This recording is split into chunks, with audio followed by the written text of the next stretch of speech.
कृपा हुई है 500 वर्षों की हमारी परंपरा आज का यह पवित्र महामहोत्सव देखने के लिए लगाई रही, परंतु भारत माता को आप जैसे सुपुत्र के हाथ से ही यह काम संपन्न करवाना था।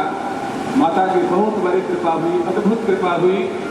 आज संपूर्ण विश्व धन्य है। भगवान श्री सीताराम अनंत अनंत ब्रह्मांड के नायक हैं।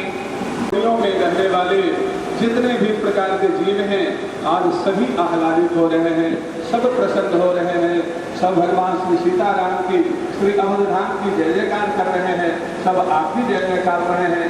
सब भगवान से प्रार्थना करते हैं कि भगवान आपके अंदर में और अधिक शक्ति दें, अधिक से अधिक शक्ति प्रदान करें। वंदे विघ्नध्वंस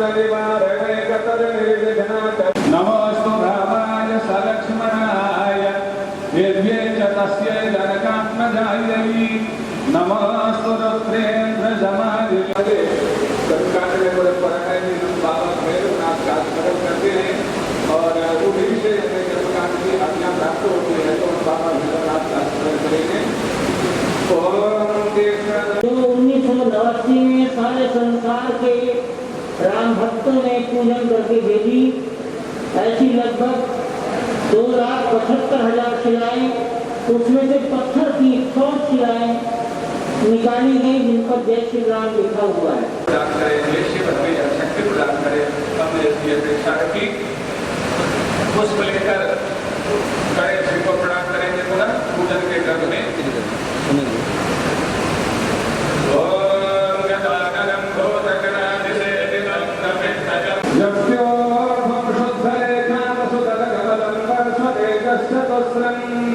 मध्ये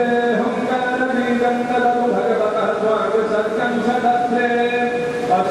सत्यं सदस्ये पुनर्निर्माण के लिए भूमिपूजन को संपन्न किया है। इस संपूर्ण राष्ट्र के लिए, संपूर्ण विश्व के कल्याण के लिए, संपूर्ण मानव जाति के कल्याण के लिए यजमान प्रधानमंत्री नरेंद्र दामोदर दास मोदी द्वारा किया गया भूमि पूजन एक राष्ट्र मंदिर का निर्माण करेगा। यह ऐसा राष्ट्र मंदिर होगा जिसमें भारतीयता रची बसी होगी। ये केवल नैनाभिराम मंदिर ही नहीं होगा, ये सनातन संस्कृति का प्रकाश स्तंभ होगा। ये मंदिर सही मायने में यहाँ पर मूर्ति रूप में जो रामलला होंगे ಅಭೂತಪೂರ್ವವಾಗಿ ನೀಡಿದ ಭಗವಂತರ ರೂಪಿನ ಯೋಗ ಭಾಗ್ಯದ ನನಗೆ ಮಾತ್ರ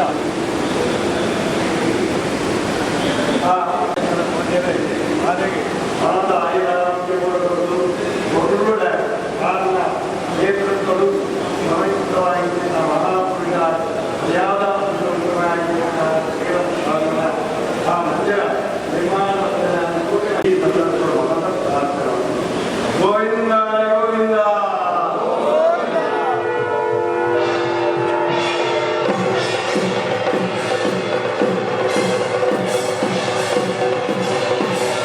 ಸನ್ಮಾನಿಸುವಂತಹ ಕಾರ್ಯಕ್ರಮ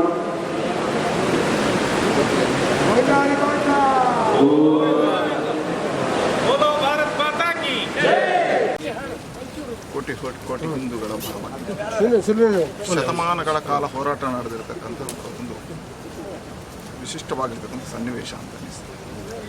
ಈ ದೇಶದ ಜನರ ಭಾವನೆಯಲ್ಲಿ ರಾಮ ಆದರ್ಶ ಪುರುಷ, ಮರ್ಯಾದಾ ಪುರುಷೋತ್ತಮ, ಒಬ್ಬ ಮಾನವ ಮಹಾದೇವನಾಗಬಲ್ಲ ಅನ್ನತಕ್ಕಂಥದ್ದು. ಮತ್ತು ಭಾರತ ಒಂದು ಸ್ವರ್ಗ ಭೂಮಿ ಅನ್ನೋದಕ್ಕೆ ರಾಮನೇ ಉದಾಹರಣೆ. ಅಂಥ ಶ್ರೇಷ್ಠರಾಗಿರ್ತಕ್ಕಂಥ ರಾಮ ನಮಗೆಲ್ಲ ಆರಾಧ್ಯ ಪುರುಷ, ದೇವತಾ ಪುರುಷ ಅಂತ ಅನ್ಕೊಂಡಿದ್ದೆ.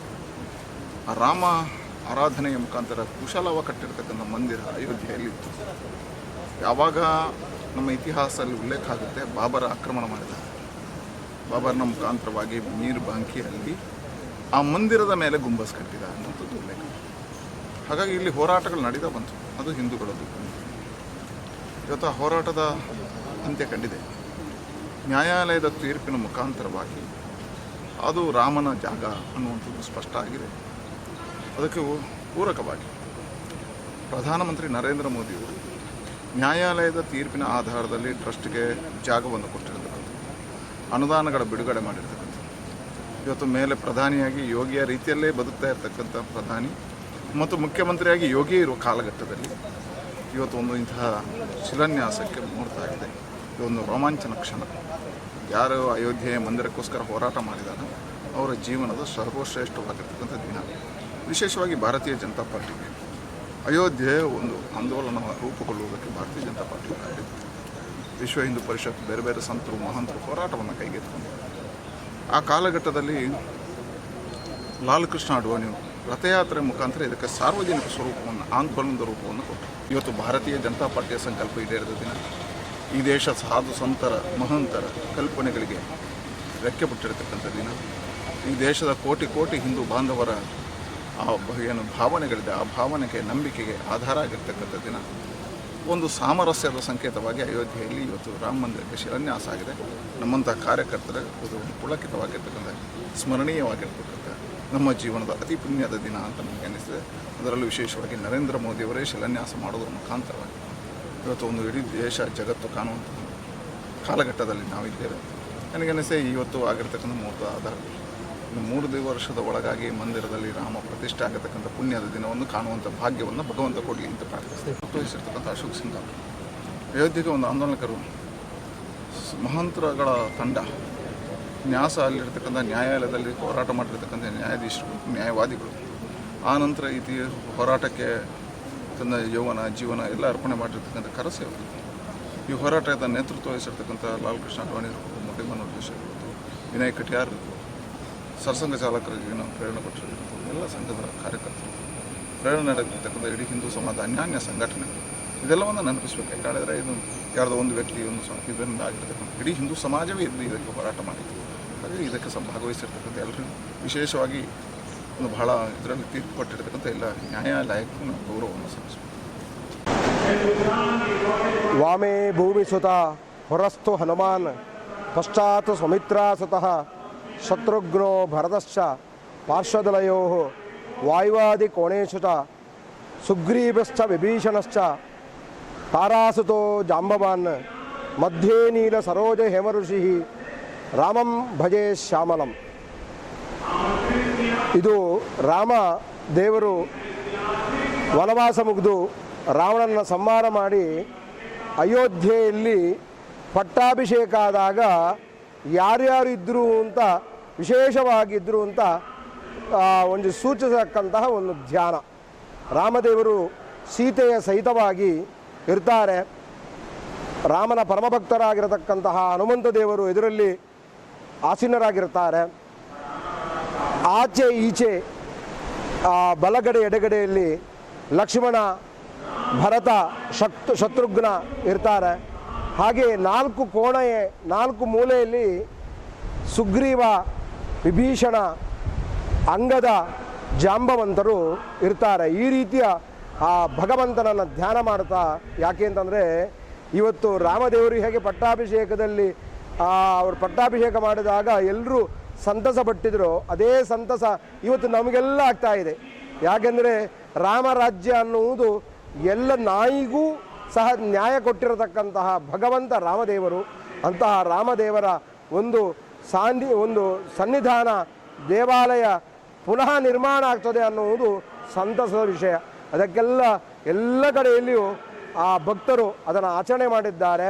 ಅಂತಹ ಒಂದು ಸಂತಸದ ದಿನ ಕಟೀಲು ಶ್ರೀ ದುರ್ಗಾ ಪರಮೇಶ್ವರಿ ದೇವಾಲಯದಲ್ಲಿ ಅತ್ಯಂತ ಎಲ್ಲ ನಮ್ಮ ರಾಜ್ಯಾಧ್ಯಕ್ಷರಾದಂತಹ ನಳಿನ್ ಕುಮಾರ್ ಕಟೀಲ್ರವರು, ಹಾಗೆ ಜಿಲ್ಲಾಧ್ಯಕ್ಷರಾದಂತಹ ಸುದರ್ಶನ್ ಅವರು, ಹಾಗೆ ಇಲ್ಲಿಯ ಪ್ರದೇಶ ಅಧ್ಯಕ್ಷರಾಗಿರತಕ್ಕಂತಹ ಸುನೀಲ್ ಆಳು ಅವರು, ಹಾಗೆ ನಮ್ಮ ಹಸಿರಿನ ಬಂಧುಗಳು, ತಂತ್ರಿವರಿಯರು, ಎಲ್ಲ ಹತ್ತೂರು ಕೊಡೆತ್ತೂರು ಗ್ರಾಮಸ್ಥರು ಹಾಗೂ ಎಲ್ಲ ಬೇರೆ ಭಕ್ತವೃಂದದವರೆಲ್ಲ ಸೇರಿ ಆ ಕಟೀಲ್ ದೇವರಲ್ಲಿ ಭಜನೆಯನ್ನು ಮಾಡುವುದು. ಕಟೀಲ್ ದೇವರಿಗೆ ಭಜನೆ ಅನ್ನುವುದು ಅತ್ಯಂತ ಪ್ರಿಯವಾದದ್ದು. ಅಂತಹ ಭಜನೆಯನ್ನು ಮಾಡುವುದರ ಮುಖಾಂತರ ಆರಂಭ ಆಯಿತು. ಆರಂಭ ಆದ ನಂತರ ಆ ಕಟೀಲ್ ತಾಯಿಯ ದೊಡ್ಡ ಸೇವೆ ಯಾವುದು ಅಂತಂದರೆ ಯಕ್ಷಗಾನ ಸೇವೆ. ಅಂತಹ ಯಕ್ಷಗಾನ ಸೇವೆಯನ್ನು ದೇವರಿಗೆ ಅರ್ಪಿತ ಮಾಡಿತು. ಅದರಲ್ಲಿ ರಾಮ, ಲಕ್ಷ್ಮಣ ಮತ್ತು ಸೀತೆ, ಹಾಗೆ ಆ ಹನುಮಂತನ ವೇಷವನ್ನು ಧರಿಸಿದವರು ದೇವರೆದುರು ಕುಣಿದರು. ತಾಯಿಯ ಆ ಒಂದು ಧ್ವಜಸ್ತಂಭದ ಎದುರುಗಡೆ ಆ ದೇವಿಯ ಎಲ್ಲ ಭಕ್ತರು ಒಡಗೂಡಿ ದೀಪವನ್ನು ಹಚ್ಚುವುದರ ಮುಖಾಂತರ, ಯಾಕೆಂದರೆ ದೀಪ ಅನ್ನುವುದು ಅದು ಕತ್ತಲೆಯನ್ನು ದೂರ ಮಾಡತಕ್ಕಂಥದ್ದು. ಅಂತಹ ಅಂಧಕಾರಘ್ನಂ, ದೀಪ ಎನ್ನುವುದು ಅಂಧಕಾರವನ್ನು ದೂರ ಮಾಡತಕ್ಕಂಥದ್ದು. ಆಗ ನಮ್ಮ ಲೋಕದಲ್ಲೆಲ್ಲ ಇರತಕ್ಕಂತಹ ಅಂಧಕಾರ ಯಾವುದಿದೆ, ಎಲ್ಲರಲ್ಲಿ ಒಳಗಿರತಕ್ಕಂತಹ ಒಂದು ರೋಗ ಇದೆ. ಯಾವುದಂದರೆ ಅವನು ಹಾಗೆ ಆಗಬಾರ್ದು, ಹೀಗಾಗಬಾರ್ದು, ಅವನನ್ನು ನಾವು ಸಂಹರಿಸಬೇಕೆಂಬಂತಹ ದುಷ್ಟಬುದ್ಧಿ ಎಂಬಂತಹ ಅಂಧಕಾರ ದೂರ ಆಗಬೇಕು. ಮತ್ತು ಈಗ ಎಲ್ಲ ಬಾಧಿಸಕ್ಕಂತಹ ರೋಗಗಳು ದೂರ ಆಗಬೇಕು. ಅಂತಹ ರೋಗವನ್ನು ದೂರ ಮಾಡುವುದರ ಮುಖಾಂತರ ಎಲ್ಲರಿಗೂ ಕ್ಷೇಮ ಸಿಗಬೇಕು, ರಾಮರಾಜ್ಯ ನಮ್ಮ ಭಾರತದಲ್ಲಿ ಪುನಃಸ್ಥಾಪಿತ ಆಗಬೇಕು ಅಂತ ಆ ಮೋದಿಯವರ ಕೈಯಿಂದ ಇವತ್ತು ಶಿಲಾನ್ಯಾಸ ಕಾರ್ಯಕ್ರಮ ನಡೆಯಲ್ಪಟ್ಟಿತು. ಅದೇ ರೀತಿ ಇಲ್ಲಿ ಆ ಎಲ್ಲ ನಮ್ಮ ರಾಜಕೀಯ ಮುಖಂಡರು ಅವರು ಕಟೀಲ ಭಕ್ತರೇ ನಮ್ಮ ಬ್ರಹ್ಮಕಲಶೋತ್ಸವ ಸಮಿತಿಯ ಅಧ್ಯಕ್ಷರಾಗಿದ್ದುಕೊಂಡು ಸೇವೆ ಮಾಡಿದಂತಹ ಒಬ್ಬ ಭಜಕ ವೃಂದವೇ.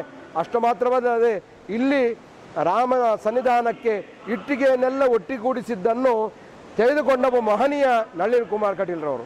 ಹಾಗೆ ಇದು ಯಾವಾಗ ಕೇಳಿದರೆ ಭಜಕ ವೃಂದವನ್ನು ಪ್ರೀತಿ ಮಾಡಿದಾಗ, ಹಾಗೆ ರಾಮದೇವರ ಕರಸೇವೆಗೆ ಹೋದಂತಹ ಭಜಕ ವೃಂದವನ್ನು ಇಲ್ಲಿ ಇವತ್ತು ಗೌರವಿಸೋ ಕಾರ್ಯಕ್ರಮ ಮಾಡಿದ್ದೇವೆ ನಾವು.